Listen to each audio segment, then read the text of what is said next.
his hamstring at the end of the game against Newcastle. Really frustrating and disappointing one for us. We don't know the full extent of that injury, but that rules him out for tomorrow's game. Is the Reece one quite serious then, potentially? Is it are we talking weeks or that kind it could of time frame? Be, with a hamstring injury, it's never great. And for Reece, hopefully we can just get him scanned, we can find out the full extent, and then we know more, because obviously we know what an important player he is, what an important leader he is in the group. He's our captain, and also in terms of Malo, he's ill today, so we'll have a look at him for tomorrow, and the other one, Philip and Estevao as well, please. Yeah, Este's back in training. He'll be a part of the group. We'll assess whether he can take part in the game at some point tomorrow. And with Philippe, he's felt something in his groin after the PSG game, and again we're getting him scanned and to find out the full extent of that injury. Appreciate it, thank you. Gary, behind please. Hi. Better news. Pedro Neto just emerged. Has just got away with a warning, so he's available. Yeah, fantastic. He's a top player. He's apologised for the incident in Paris. No, there was no real bad intention from him. He wanted to get on with the game, and I think UEFA have made the right decision. And from maybe slightly disrespecting the ball boy to respecting the ball, you've heard the fallout after the huddle. Will you do it again? I think in terms of the huddle, I think it's been blown out of proportion, to be honest. It's a small thing amongst many serious things that we need to address, such as the massive game against PSG tomorrow. In terms of the huddle, the lads have always wanted to show unity and togetherness. I think they'll continue to do that. But what we don't want to do is antagonise or bring more noise on ourselves, and we'll make the decision on where we do that on the pitch tomorrow. Because there's obviously been people reacting in all aspects of the media, including social media. I saw you referred to by one wag as Glenn Huddle. Is it a distraction to carry on doing it in the centre circle? I think it's a distraction for the media. For us, when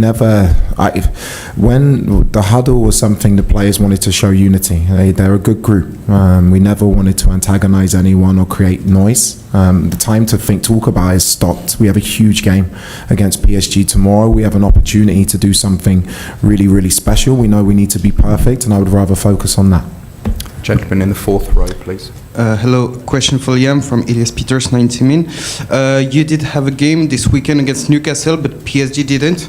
What does it change for you before the game against PSG tomorrow? Thank you. Obviously, they have more rest. That's natural, but that's normal. I can't speak about other league schedules or what they do. What I can do is try and make sure that my team and our team are ready to give absolutely everything into this game in terms of the intensity, in terms of the quality that we need, and hopefully we can turn around a difficult scoreline, but not an impossible one. Dom, second row here, please. Thanks. Question for João, please. I think when you joined Chelsea in the summer, you made it clear that a big reason why you were joining is that you wanted to play Champions League football. You were looking very much forward to that. How much have you enjoyed being in the Champions League this season? And if it is to be the end of the journey tomorrow, obviously you hope that it won't be, how much do you feel that this team will have fallen short? To play in the Champions League, I think, is the dream of every player.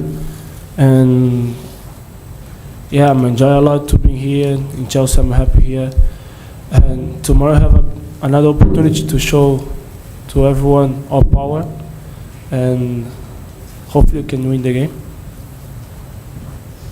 The gentleman next to Dom, please. Thank you for the gaffer. Hugo Ramirez from Televisa Univision. It's going to be the fifth time you're going to face Luis Enrique head-to-head.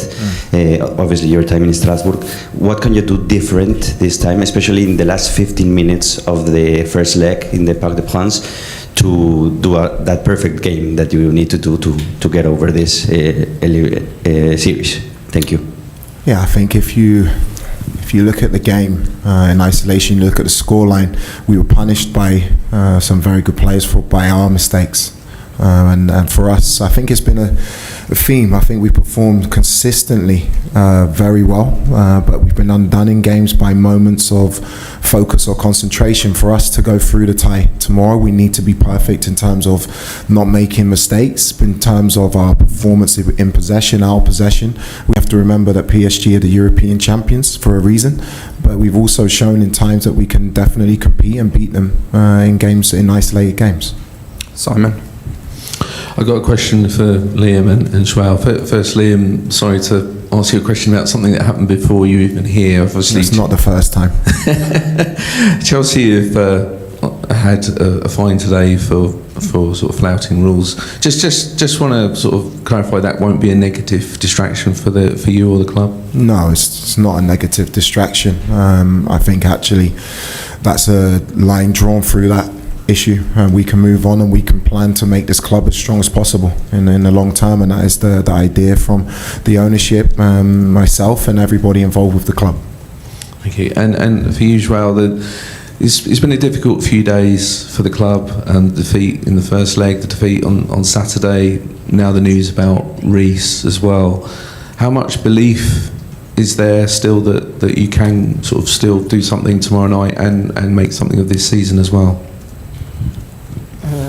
I think this week being like you said, difficult for us, but we know our strength. We know the players here. We still believe we can do again, because they show our power in the Club World Cup. We won 3-0, and tomorrow need to score 3 goals again. So yeah, I think the group believe, the coach believe. I think the fans should believe as well, because tomorrow going to be a great game for everyone to watch.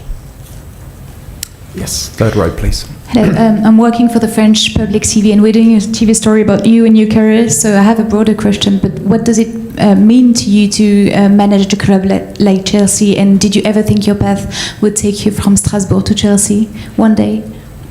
Yeah, obviously it's a huge honour to manage this football club, as it would be for any manager in any walk of life. It's one thing to be here, it's another thing to have the passion and the drive to make it successful, and that's what my focus is on now. In life, in football, you don't know where your path will take you. I joined Strasbourg to join Strasbourg, and I had a wonderful time there.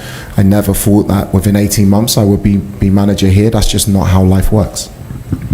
Thank you. Jacob, in the front, please.